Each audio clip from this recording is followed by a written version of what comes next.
পশ্চিমবঙ্গের একটি প্রত্যন্ত গ্রাম বেলিয়ারা।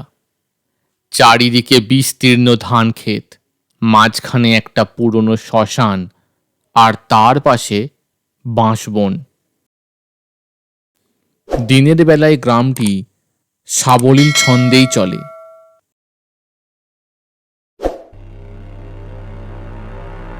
কিন্তু রাতের আঁধার নামলেই একটা কালো নিকষ ছায়া যেন পুরো গ্রামটাকে আচ্ছন্ন করে দেয়।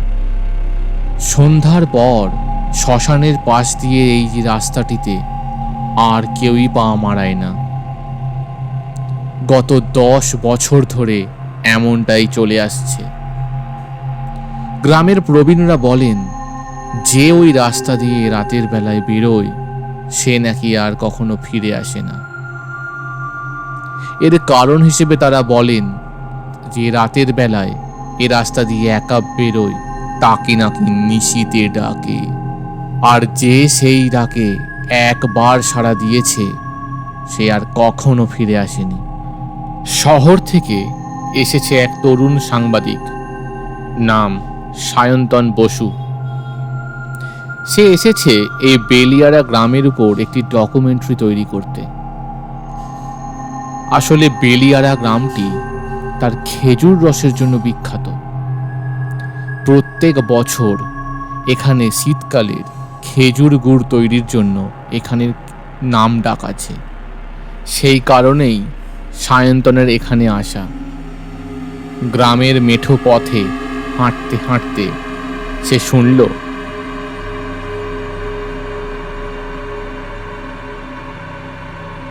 রাত হলে বাইরে যেও না, বিশেষ করে বাঁশবনের পাশে।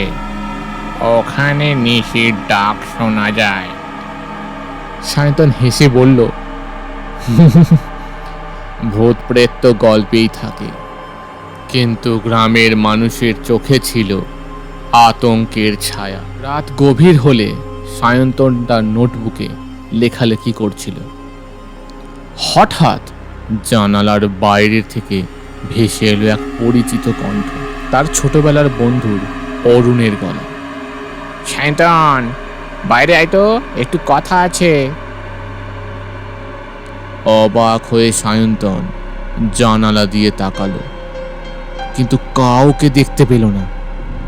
কণ্ঠটা আবার এলো, এবার আরো কাছে, আরো আকুল। সায়ন্তন, প্লিজ তুই একবার বাইরে আয়। কেমন যেন এক অজানা টানে সায়ন্তন দরজা খুলে বাইরে বেরিয়ে এলো। বাইরে বেরিয়ে সায়ন্তন দেখল চারপাশে ঘন কুয়াশা।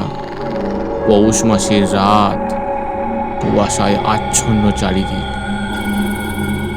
কণ্ঠটা এবার বাঁশবনের দিক থেকে আসছে। সে এগিয়ে গেল, পায়ের নিচে শুকনো পাতার মচমচ শব্দ, যেন মনে হচ্ছে কেউ তার পিছু নিয়েছে। কিন্তু পিছন ফিরে দেখলেই কেউ কোথাও নেই।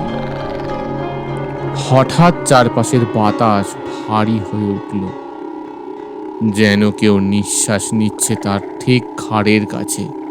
হঠাৎ বাঁশবনের ভিতর থেকে বেরিয়ে এলো এক ছায়া মূর্তি, লম্বা, কুৎসিত, চোখ দুটো জল জল করছে অন্ধকারে। সায়ন্তন বুঝতে পারল এ তার বন্ধু অরুণ নয়, এ নিশি। নিশির কণ্ঠে আবার ডাক, সায়ন্তন, সায়ন্তন। এবার তার মায়ের গলা। বুকের ভিতর কেঁপে উঠল সায়ন্তনের, কিন্তু পা যেন আটকে গেল মাটিতে। কেউ যেন তাকে আবদ্ধ করে রেখেছে। হঠাৎ বাঁশবনের ভেতর থেকে শুরু হলো অদ্ভুত বছর। তার মধ্যে এক অদ্ভুত গুঞ্জন, কান্না, চিৎকার আর ভয়ঙ্কর হাসি।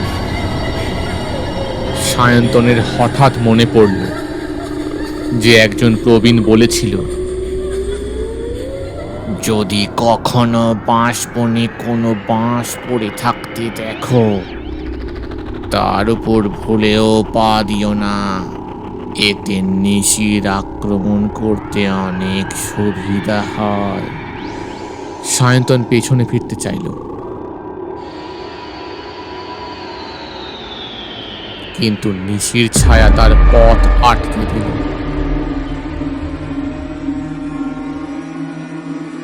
তার সামনে ভেসে উঠল গ্রামের আরো কয়েকজনের মুখ, যারা বছর খানেক আগে নিখোঁজ হয়েছিল। তাদের চোখে ছিল শূন্যতা, মুখে নিঃশব্দ আর্তনাদ। নিশি এবার তার বাবার গলায় ডাক দিল, বাবা সায়ন্তন, ফিরে আয়, মা খুব অসুস্থ। সায়ন্তন চিৎকার করে উঠল, তুমি কে? আমার বাবা মা তো শহরে। নিশি এবার তার আসল রূপ নিল। এক কুৎসিত বিকৃত মুখ, লম্বা নখ, গা থেকে বেরিয়ে আসছে পচা মাংসের গন্ধ। হঠাৎ একটা বাঁশের আঘাতে সায়ন্তন পড়ে গেল মাটিতে, আর নিশির ছায়া তার উপর ঝাঁপিয়ে পড়ল। পরদিন সকালে গ্রামের লোকজন বাঁশবনের পাশে সায়ন্তনের নোটবুক আর ছেঁড়া জামা খুঁজে পেল। তাঁর কোনো চিহ্ন নেই। প্রবীণরা বললেন, নিশির ডাক কেউ এড়াতে পারে না। যারা সাড়া দেয় তারা আর ফেরে না। সেই দিন থেকে গ্রামের মানুষ আরো সতর্ক হলো। সন্ধ্যা নামলেই সবাই ঘরে ঢুকে পড়ে, কেউ আর বাঁশবনের পাশে যায় না। নিশির ডাক এখনো শোনা যায়, কখনো সন্তানের, কখনো মায়ের, কখনো বন্ধুর কণ্ঠে। আর যারা ভুল করে সেই ডাকের উত্তর দেয়, তারা চিরতরে হারিয়ে যায় অন্ধকারে। বেলিয়ারা আজও অভিশপ্ত। গ্রামের শিশুরা জানে, রাতে কেউ ডাকলে কখনো উত্তর দেবে না। নিশির ডাক অন্ধকারে টেনে নিয়ে যায় সবাইকে এক না ফেরার দেশে, যেখান থেকে আর কেউ ফেরে না।